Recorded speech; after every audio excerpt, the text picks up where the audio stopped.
पिछले 2-3 साल से जिस हिसाब से गोल्ड बढ़ रहा है और अभी देखने में आ रहा है कि 2-3 दिनों से गोल्ड डाउन जाने लगा है, तो गोल्ड का इन्वेस्टमेंट क्या एक सेफ इन्वेस्टमेंट होगा?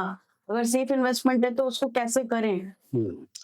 तो मैडम ऐसा है, गोल्ड में जो एसेट है, गोल्ड एसेट क्लास ने पिछले 1 साल में बहुत बढ़िया परफ़ॉर्मेंस दी है। जबकि निफ्टी 50 ने 0% रिटर्न दी है, गोल्ड ने तकरीबन 40 टू 42% की एनुअलाइज़ रिटर्न दी है, जिसकी वजह से लोगों का रुझान गोल्ड और सिल्वर दोनों में आ गया है। लेकिन आपने देखा होगा दिवाली के बाद इमीडिएटली इनमें करेक्शन, जैसे आप देख रहे हो गोल्ड का ही चार्ट, गोल्ड ने यहाँ पीक लगाया क्योंकि ये ओवरबॉट था टेक्निकली। अब गोल्ड जो है यहाँ से यहाँ तक तकरीबन 12% करेक्ट कर चुका है। सिमिलरली आपका सिल्वर भी 20% के करीब करेक्ट कर चुका है। तो आम इन्वेस्टर को दो चीजें ख्याल रखनी है कि gold and silver they have a huge potential to grow in the times to come also, but instead of doing intraday trading or trading on MCS, you should invest into the gold, not in physical form, to the ETF, exchange trading facility, ठीक है?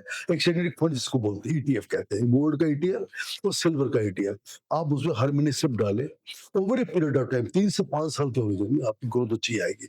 ये क्यों ऐसे करना चाहिए? Because जो fund manager होता है वो टेक्निकली और फंडामेंटल दोनों चीजें देखता है ग्लोबल। अगर उसको लगता है कि ओवरबॉट हो गया तो उससे पोजीशन एग्जिट कर ले। जैसे जब लोगों ने पोजीशन लेनी शुरू करी गोल्ड में तो फंड मैनेजर एग्जिट कर चुका था, तो उसपे क्या होता है आपको लॉसेस नहीं आते।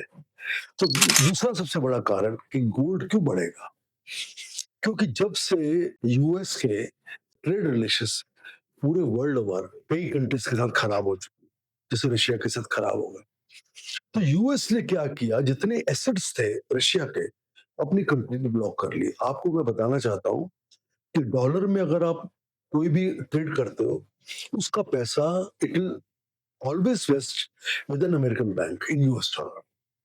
तो अगर आप उसको ब्लॉक कर दोगे तो उसके तो सारी एसेट्स खत्म हो गई।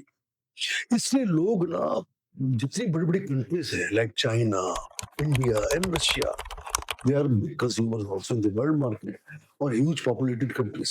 तो ये धीरे धीरे अब यूएस डॉलर से डिविएट करके अपने अल्टरनेट मतलब कि एसेट क्लास में जा रहे हैं, जिसमें गोल्ड एक बहुत सही। इवन इंडिया के रिजर्व्स का जो शेयर है अब तकरीबन 19% का हो गया है गोल्ड का।